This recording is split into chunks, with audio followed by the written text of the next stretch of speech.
Hello friends, my name is Kajal और आप सभी का स्वागत है मेरे चैनल पर। और आज की इस वीडियो में हम डिस्कस करने वाले हैं यूपीडीएलएड सेकंड सेमेस्टर।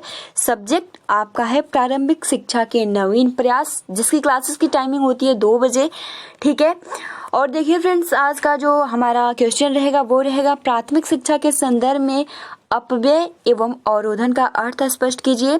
उसके बाद भारत में निशुल्क तथा अनिवार्य शिक्षा के उन्नति के मार्ग में मुख्य कठिनाई क्या है, आज के इस वीडियो में हम डिस्कस करेंगे। ठीक है, और देखिए फ्रेंड्स, अगला जो आपका प्रश्न है कि न्यूनतम अधिगम की स्तर की अवधारणा स्पष्ट कीजिए और यह प्राथमिक स्तर की गुणवत्ता के लिए किस प्रकार सहायक है। ये 3 प्रश्न आज की इस वीडियो में हम डिस्कस करेंगे, तो वीडियो को लाइक कर दीजिए। और अगर आपने प्रीवियस वाली वीडियोस नहीं देखे हैं तो सिंपल आपको यूट्यूब पे सर्च करना है यूपीडीएलएड सेकंड सेमेस्टर क्लासेस, या आप लिख सकते हो UP DElEd second semester classes by update with Kajal, आपको प्लेलिस्ट मिल जाएंगे। तो चलिए फ्रेंड्स, शुरू करते हैं। वीडियो को लाइक कर दीजिए और अपने फ्रेंड्स मित्रों को शेयर कर दीजिए ताकि वो भी जुड़ सके। तो देखिए, आपका प्रश्न है कि प्राथमिक शिक्षा के संदर्भ में अपव्यय मतलब कि होता है फिजूल खर्ची। ठीक है, अवरोधन मतलब कि बाधा, रोक। ये इसका अर्थ यानी प्राथमिक शिक्षा के संदर्भ में अपव्यय एवं अवरोधन का अर्थ स्पष्ट कीजिए। तो यहाँ पे देखिए, प्राथमिक शिक्षा के संदर्भ में बताना है कि अपव्यय का क्या अर्थ होता है और अवरोधन का क्या अर्थ होता है, जो कि बीटीसी 2016 का पूछा हुआ प्रश्न है। तो चलिए हम जानते हैं कि अपव्यय क्या है और अवरोधन क्या है, बट हम यहाँ ये जानने का प्रयास करेंगे कि प्राथमिक शिक्षा के संदर्भ में इन दोनों का अर्थ क्या होता है। तो अपव्यय से हमारा जो मीन्स होता है, इसका जो अभिप्राय होता है वो होता है प्राथमिक शिक्षा पूरी किए बिना ही प्राथमिक शिक्षा के किसी स्तर से विद्यालय छोड़ देना। यानी देखिए, यहाँ जो अपव्यय का अर्थ बताता है, जो आपका शिक्षा के संदर्भ में अगर हम अपव्यय की बात करें तो इसका जो मतलब होता है, जो प्राथमिक शिक्षा होता है, ठीक है, जैसे कि 1 2 3 4 5, ये जो प्राथमिक शिक्षा होता है इसको बिना हम पूरा किए ही, ठीक है, और प्राथमिक शिक्षा के किसी स्तर से विद्यालय छोड़ देना ही, इसको ही हम अपव्यय कहते हैं। और इस प्रकार अपव्यय सुकोमल बालकों के उम्र, श्रम, शक्ति, प्रयास तथा अभिभावकों के धन की क्षति होती है। ठीक है, और जो बालक के प्राथमिक शिक्षा पूर्ण न करने के कारण होती है। यदि हम इस समस्त क्षति का पता लगाएं तो यह क्षति उन आंकड़ों से काफी अधिक होगी जो हमारे सामने प्रस्तुत किए जाते हैं। तो ये तो पूरा अपव्यय का मीन्स हो गया, तात्पर्य हो गया। अगर आपके एग्जाम में पूछा जाता है कि अपव्यय यानी शिक्षा के संदर्भ में अपव्यय का क्या मतलब होता है, तो इसका जो मतलब होता है, अपव्यय से हमारा तात्पर्य प्राथमिक शिक्षा पूरी किए बिना ही अगर वो प्राथमिक विद्यालय को छोड़ देता है, किसी स्तर से विद्यालय छोड़ देता है, तो इस प्रकार अपव्यय जो होता है वो सुकोमल बालकों के उम्र, श्रम, शक्ति, प्रयास तथा अभिभावकों की धन की क्षति होती है। ठीक है, यानी धन, जो भी उनके अभिभावक होते हैं, उनके घर के माता पिता होते हैं, उनका धन लॉस होता है। ठीक है, जो बालक के प्राथमिक शिक्षा पूर्ण न करने के कारण होती है। क्योंकि उससे क्या होता है कि एक तो सिंपल अगर हम कहें तो एग्जाम्पल के लिए कोई बालक पढ़ रहा है, ठीक है, वो क्लास में जाके पढ़ रहा है प्राथमिक स्कूल में और क्लास 1 में अभी पढ़ रहा है, और उसकी जो पढ़ाई है वो अभी पूरी नहीं हुई है। ठीक है, और वो अपना फीस जमा कर दिया है। तो इससे क्या होता है, फीस जमा कर दिया और उसके बाद कभी ऐसा स्थिति आती है, आप देख सकते हो कि कभी ऐसी स्थिति आती है, यानी उम्र, श्रम, शक्ति, प्रयास, तो इससे क्या होता है, उसकी धन की क्षति होती है, क्योंकि उसने पहले ही पैसा जमा कर दिया और उसके बाद किसी कारण वो अपना जो बिना प्रशिक्षण, मतलब कि जो उसकी क्लास की, यानी जो 1 ईयर पूरा भी नहीं हुआ, उसने एग्जाम भी नहीं दिया, उसको मार्कशीट भी नहीं मिला, सर्टिफिकेट भी नहीं मिला, तो फिर उसके जो अभिभावक होते हैं, जो उन्होंने पैसा दिया, उसकी तो क्षति होगी ही। तो यहाँ पे यही कहा जा रहा है कि यदि हम इस समस्त क्षति का पता लगाएं तो यह क्षति उन आंकड़ों से काफी अधिक होगी जो हमारे सामने प्रस्तुत किए जाते हैं। ठीक है, तो आप सभी को बहुत ही आसानी के साथ समझ में आ गया होगा कि अपव्यय क्या होता है। ठीक है, यानी अपव्यय के अतिरिक्त अवरोधन प्राथमिक शिक्षा की दूसरी प्रमुख शिक्षा है, यानी बाधा, रोक आप कह सकते हो। हरटाग कमेटी के अनुसार अवरोध से हमारा तात्पर्य है बच्चों का एक कक्ष में 1 वर्ष से अधिक समय के लिए रुकना। यानी एक ही क्लास में अगर वो बार बार रहेंगे तो क्या होगा, वो फीस भी जमा करेंगे। तो यहाँ पे यही कहा जा रहा है कि अवरोधन से हमारा तात्पर्य है बच्चों को एक ही क्लास में 1 वर्ष से अधिक समय के लिए रुकना। यानी जब कोई जो भी स्टूडेंट्स होता है, या आप मान लीजिए क्लास 2 में है और वो किसी कारण फेल हो जाता है या फिर कुछ भी, तो उसका 1 ईयर तो पूरा हो गया, तो यहाँ पे वो फिर से वो क्लास 1 करेगा तभी तो क्लास 2 में जाएगा। तो यहाँ पे यही कहा जा रहा है कि अगर वो अवरोधन का तात्पर्य यही होता है, या अवरोध से हमारा तात्पर्य यही है कि बच्चों का एक कक्ष में 1 वर्ष से अधिक समय के लिए रुकना। सिंपल अगर आप सभी को कहे तो आप सभी अगर एग्जाम में पूछा जाता है तो आप ये जरूर लिखिएगा।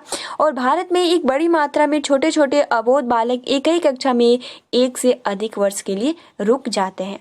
आपने देखा भी होगा कि बहुत सारे ऐसे मैक्सिमम जो छोटे छोटे बच्चे होते हैं वो क्लास 1 मतलब कई सालों तक मतलब आते जाते रहते हैं। तो इससे क्या होता है, नुकसान होता है ना। तो ये पूरा आप सभी को समझ में आ गया होगा कि प्राथमिक शिक्षा के संदर्भ में अपव्यय एवं अवरोधन का क्या अर्थ होता है। तो अपव्यय का जो अर्थ होता है, सिंपल मैं आप सभी को बता दूं कि जो अपव्यय का अर्थ होता है वो होता है कि अगर कोई बालक प्राथमिक क्लास में पढ़ रहा है और उसका जो अभी प्रशिक्षण है वो अभी पूरा नहीं हुआ है और उसने बीच में ही छोड़ दिया, तो उसका जो अभिभावक के जितने भी धन है उसकी भी क्षति हो जाती है। और उसके बाद अगर हम अवरोध की बात करें तो अपव्यय का दूसरी जो समस्या है वो है अवरोध। यानी जब कोई बालक 1 साल से अधिक क्लास में मतलब उससे ज्यादा टाइम लगता है तो वो इसका अर्थ हो जाता है अवरोध। ठीक है, तो ये पूरा हुआ। अब देखिए अगला जो आपका प्रश्न है कि भारत में निशुल्क तथा अनिवार्य शिक्षा के उन्नति के मार्ग में मुख्य कठिनाई क्या आती है। यानी जब भारत में निशुल्क और अनिवार्य शिक्षा दी जाती है तो इसके मार्ग यानी रास्ते में कौन सी समस्याएं आके खड़ी हो जाती हैं। तो भारत में प्राथमिक शिक्षा को निशुल्क तथा अनिवार्य शिक्षा में निम्नलिखित कठिनाइयां, एक तो जो पहला हो जाता है शासन की कमजोरी नीति। ठीक है, उसके बाद देखिए राजनीतिक कठिनाइयां, प्राइमरी स्कूलों के प्रबंध तंत्र में एक रूपीय नीति का अभाव, ग्रामीण व शहरी क्षेत्रों में विकास की विभिन्नता, शिक्षकों का अभाव, अपव्यय व अवरोधन ये भी सबसे बड़ी कमी है, आंकड़ों में भिन्नता, प्राथमिक शिक्षा का गुणात्मक स्वरूप, विद्यालयों की आर्थिक स्थिति, भौगोलिक कठिनाइयां, शिक्षण का निम्न स्तर, दोषपूर्ण पाठ्यक्रम, अपर्याप्त अनुदान राशि, विद्यालय भवन की समस्या, सामाजिक समस्या, भाषा की समस्या। तो ये सभी निशुल्क और अनिवार्य शिक्षा के उन्नत के रास्ते में ये बहुत ज्यादा कठिनाई, ये कुछ महत्वपूर्ण पॉइंट्स है। ठीक है, अब देखिए ये क्योंकि ये बहुत ही आसानी के साथ आपको याद हो जाएगा। अगला जो क्वेश्चन है वो बहुत ही महत्वपूर्ण है। ठीक है, आपका जो प्रश्न है कि न्यूनतम अधिगम स्तर की अवधारणा स्पष्ट कीजिए और यह प्राथमिक स्तर की गुणवत्ता के लिए किस प्रकार सहायक है। यानी जो न्यूनतम अधिगम स्तर है इसकी अवधारणा क्या है इसके बारे में हम जानेंगे और यह प्राथमिक स्तर की गुणवत्ता के लिए किस प्रकार सहायक होती है। और देखिए फ्रेंड्स, ये जितने भी क्वेश्चन है ये सारे पूछे ही हुए हैं। तो चलिए हम जानते हैं न्यूनतम अधिगम स्तर की अवधारणा। या न्यूनतम अधिगम स्तर 3 शब्दों के योग से बना है। यदि तीनों का अर्थ अलग अलग समझ लिया जाए तो उसका अभिप्राय स्पष्ट हो जाएगा। न्यूनतम मतलब क्या होता है? न्यूनतम शब्द का अभिप्राय कौशलता के उस अंश है जो किसी निश्चित कक्षा के विद्यार्थियों द्वारा निश्चित समय में अर्जित किया जाता है।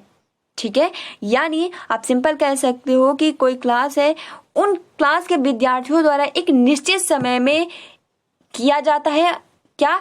तो अर्जित ज्ञान, कौशलता। ठीक है, अगर हम बात करें अधिगम, तो अधिगम शब्द का अर्थ है सीखना, अर्थात बालक के व्यवहार से ऐसे परिवर्तन जिससे वह स्वयं को समाज में समायोजित कर सके। स्तर क्या होता है? तो स्तर शब्द का अभिप्राय उस स्थिति से है जिसमें बालक निश्चित समय में उपलब्धि प्राप्त करना है। यानी जैसे कि हम कहते हैं कि आप इस स्तर के हो तो आपको यहाँ तक पहुंच जाना चाहिए। तो यहाँ पे यही कहा जा रहा है कि स्तर शब्द का अभिप्राय यानी उस स्थिति से है जिसमें बालक निश्चित समय में उपलब्धि प्राप्त करना है, अर्थात कक्षा 6 में पढ़ने वाला छात्र का स्तर कक्षा 6 के पाठ्यक्रम को तैयार करना या उसमें निपुण होना है। तो ये हो गया न्यूनतम अधिगम स्तर की अवधारणा, यानी 3 शब्दों से मिलकर बना है। ठीक है, जो कि आप सभी को न्यूनतम का अर्थ पता चल गया। न्यूनतम का जो अभिप्राय होता है वो होता है कौशलता के उस अंश है जो किसी निश्चित कक्षा के विद्यार्थी एक निश्चित समय में अर्जित करते हैं। अगर बात करें अधिगम तो वो होता है सीखना, अपने व्यवहार में परिवर्तन लाकर अपने आप को समायोजित करना समाज में। और स्तर का मतलब होता है कि जिसमें बालक एक निश्चित समय में उपलब्धि प्राप्त करता है, उसे ही हम स्तर कहते हैं। ठीक है, तो ये आई होप कि आपको बहुत ही आसानी से समझ में आ गया होगा कि न्यूनतम अधिगम स्तर क्या है। उपरोक्त तीनों की व्याख्या से यह स्पष्ट होता है कि न्यूनतम शैक्षिक अधिगम स्तर क्या है। अब देखिए न्यूनतम अधिगम स्तर की परिभाषा क्या होता है। तो न्यूनतम अधिगम स्तर एक ऐसी प्रक्रिया है जिसमें यह निर्धारित किया जाता है कि बच्चे को अमुक या किसी निश्चित स्तर पर कम से कम कितना सीखना चाहिए। उपरोक्त परिभाषा का स्पष्टीकरण एक उदाहरण के द्वारा स्पष्ट किया जा सकता है। तो चलिए उदाहरण के द्वारा हम समझते हैं। उदाहरण के लिए राजू क्लास 8 का छात्र है। ठीक है, वो क्लास 8 में पढ़ता है और इसके लिए बोर्ड द्वारा यह निश्चित किया गया है कि वह कम से कम 33% प्राप्त करने वाला छात्रा उत्तीर्ण होगा। यानी यहाँ पे ये बताया जा रहा है कि एक राजू नाम का लड़का है जो क्लास 8 का है। ठीक है, और बोर्ड द्वारा यह निश्चित किया गया है कि कम से कम यह 33% अंक, यानी न्यूनतम, अधिकतम नहीं न्यूनतम, कम से कम 33% अंक प्राप्त करने वाला छात्र उत्तीर्ण होगा। तो यहाँ पे यही बोला जा रहा है कि जो स्टूडेंट 33% यानी कम से कम 33% उसको अंक लाने होंगे, परसेंटेज लाने होंगे, तभी वो पास होगा, वरना वो फेल हो जाएगा। तो उस बालक के द्वारा सत्र में मेहनत करके 8वीं के स्तर को पास करने वाले 33% अंक प्राप्त करना होगा और अनिवार्य होगा, और यही न्यूनतम अधिगम स्तर कहलाएगा। यानी कम से कम, जैसे कि आपका डीएलएड है, अब यही अगर हम इस सब्जेक्ट की बात करें तो आपका क्या होता है कि इसमें आपको 50 नंबर लाना है, जिसमें से आपको न्यूनतम, यानी न्यूनतम कितने मार्क्स लाने हैं, तो इसमें से आपको 25 नंबर लाने हैं।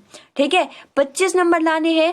अब यहाँ पे क्या कि आप उसी के स्तर के थ्रू तैयारी करोगे कि हाँ हम इतना नंबर, अगर हम इतना पढ़ लेते हैं तो हम जो है एग्जाम में पास हो जाएंगे और हमारा जो नंबर है वो 25 नंबर जरूर आएगा।